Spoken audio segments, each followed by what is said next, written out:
духтаракҳои хушрӯ, шогирдои азиз, имрӯз дарси мо гузаштани анами даҳани киртара чихе мо мебурорем дар кокетка ёки дар киртои прямой. Аввал мо ай даҳани кирта сар мекунем. Ҳамин вариза ҳозир ман шумода тарзи кашидану духтанша нишон медиҳем. Бо диққат гӯш кунед. духтаракҳои аҳли гурӯҳ, ҳозир биёед ман шумода як бор дигам кокеткадӯзиро нишонтон бидам бифаҳмонам чӣ кор кардан дар кор дар қисми аввал. Бо манами хел пуштакша мана пуштакаш бефлизелин, мана астаракаш флизелиндор, мана пешак бефлизелин и мана астаракаш. Мана ки кушоди ё бояд чанд боша? Ҳамин стандарт бояд 22 сантиметр пора кунем. Аймак кушода 22-25 омадагиам. 22 ба сай. 22 кушодиши 44 мешава. Ана дарозиша боша духтаро чихе меёвед. Дарози кокеткатон чанде ки ҳаст 5 сантиметр лишни мегирин. Инама дарози кокетка ҳами киртаи ман 29 30 инами 3-4 сантиметр зиёди барои ки расчётум камтар буд. Барои ин камтар модам. 5 сантиметр, нахай 5 сантиметр ҳам мебурад духтаро 34. 29 ки боша 1 2 3 4 5 5 сантиметр. Зиёдтиёш қати мондагием. Анами хел шумо бояд тайёр кунед аввал. Пуштакам ҳами хел духтарако. Дарозиша чанде ки ҳастай, дарози кокеткатон ай пуштактон чанде ҳастай зиёдтиёш қати мегирин. 21 боша 5 сантиметр, 18 боша 5 сантиметр, ҳам хел зиёд мемонен. Анами хел бояд чен кунед. Не ай мо тайёр шид ҳардуш 22 сантиметри ба сай. Хаки зиёд ки буд мо ай бараш набровардем. Аввал мо чӣ кор мекунем? Аввал мо бояд даҳани киртара фасона бояд дар кокетка кашем, дар пешак. Гардани клиенти мо дар ҳамин кирта 21 ним буд. И мо 21 ним намегирем духтаро. Барои чӣ? Барои ин ки ялка кирта шуштагиай, дар озадагиай, флизелин хича дарзу хича партфтагиай. Гардана ровна 9 мегирам, мешава 18. вақте ки ман ним сантиметр медузам мешава 19. ҳамин 19 сантиметр басаша. манам хе хат мекашем. ана ки ай ҳамин нуқтаи асосӣ мо бояд даҳани кирташа ёвем. фасони чихеле ки шумода маҳқулад духтаро. даҳани кирта тайёрш 22. мо 22 намекунем, 21 мекунем тайёрша. ман 21 да ҳами ҷош 21 мекашем. Барои чӣ бигед? Барои чӣ ки 21 ки кашидем мо ҷа чиқиртар медузем ку худаш аллакай ҳаққи дарзам ҳамҷа мебурояд. фасона мекашем. Аввал шумо бояд схемаша кашем 4 кунҷа. ҳама ҳамёра мечаспонед духтаро. манам хел хатои рост фақат духтаро хати ҷози камтар хати макаҷала рафтагиай. манам хел ай манами кунҷак бай болора 4 сантиметр мемонам барои слишкам поёни бад наёя. 1 сантиметр даже 1 сантиметр ани ҳамун расчёте ки кашидагием манам хел даҳани киртара мекашем духтаро.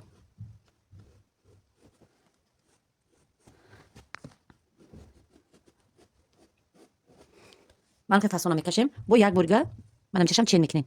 иҷаш калони бад омадагиай. мо чӣ кор мекунем? Бо камакайка истар омада манам ҷаша туғри мекунем. ман ҷара болотар истарак мебинем да мақсад. манам хел камакайга майдатар шид. ана ки духтаро рости гап камакак телефон видео мара халал расондестай штативка барои ин арзон хатон каҷала омадестай туғри када фасонтона анами хел ҷое ки гуфтагӣ ма чен мекунем мебарем. ана духтарои аҳли гурӯҳ ман бридам рости гап бинен чӣ бридам. гуфтам ку рости дастам даки набуд видео камтар каҷала кашида будмаш. ман хе кашидам кузача бори кашидам. ман ҷара камакак ним кулла ай ҳами хати кашидагим 1 сантиметр истар омада. ман хе гирдакш кардем. и фасон шид. фасони манам хели мана ишам ҳам хел. ана кира мо чӣ хел мечаспонем духтаро. мана пешак основной материалш манам хел монда. бо диққат духтаро гӯш кунед, бо диққат нигоҳ кунед. мана дар болош манам хел мемонем. чӣ ки ман гуфтам камакак и кушоду калон намуда хай эҳтиёт ними ҳаёт зиёдӣ кунаю камӣ накуна. манам хелша рост мекунем. манам хел кадоме ки хати рост духта наметавонад духтаро ручка қати манам хел хушро ҳамаша чен карда чӣ хели чен мекунем. мана нигоҳ кунед. мана сантиметр ним сантиметри ним мана ҷа оҳандро агар набинед айтаги оҳан рости хатака ҷавонед ним ҳамаша зич монда хата каши ҳама ҳавай часпонед духтаро ҳама тарафаш як хел мебиёяд. баъд ира манами зиёдтиё ки ай даҳани кирта буромад ҳамёра ман ду тақсим мекунам. агар натонед духтаро дасти дузен. но дастирам дур ай иҷа надузен. дастира ҳатман ай анами чӣ хел ки шумо дарз меравед шумо бояд ай ҳамуҷа дузен. ман хел флизелина ду тақсим мекунам. ай даҳани кирташ мондагира чӣ хеле ки гуфтам духтаро барои ин манам хел флизелине ки ай даҳани кирташ бурдем ҳамура мана тарафи клеш як тараф нимша дар болои астар мемонам нимша дар болои материал даҳани кирташ ҷоб мустаҳкам биқапа. иша ай тараф мана нигоҳ кунед. ибо чиётон флизелин зиёд кунад духтаро на партоен дар кор меша. иша манам хел ҳама ҳамёра утюб мекунем ки сахт мустаҳкам бичаспам. дар вақти духтан кокеткатон ҳар тараф намерава. пешакӣ хаттотона кашен, хаттои кашидагӣ мара аҳамият натиҳен.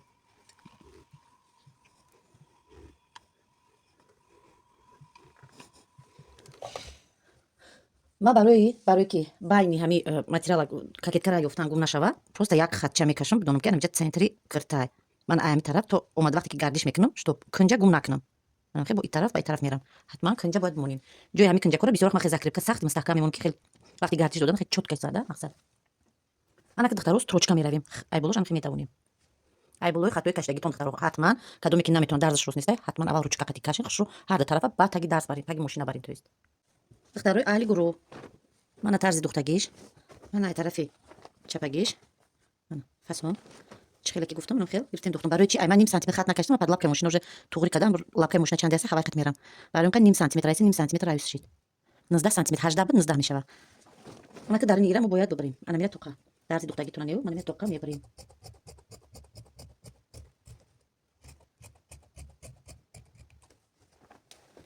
тарафшам ҳам хел.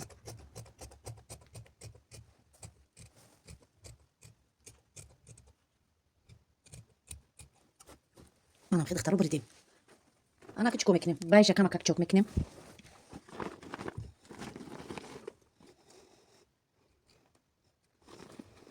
мана ҳам хел чокне духтаро ки бо дарсона набарен. Ана ҷои гирдиёшай кор, ман хел диққата кунем, барои дадрин ҷамъ нашава, ҷои гирдакша ман хеле кунем. Барки бисёр дадарин бисёри бад туп меистанд, бо безебай. Баъд анаи тарафҳои гирдиша боша духтарако, ман хел япара ман хел бурен. Қарибак.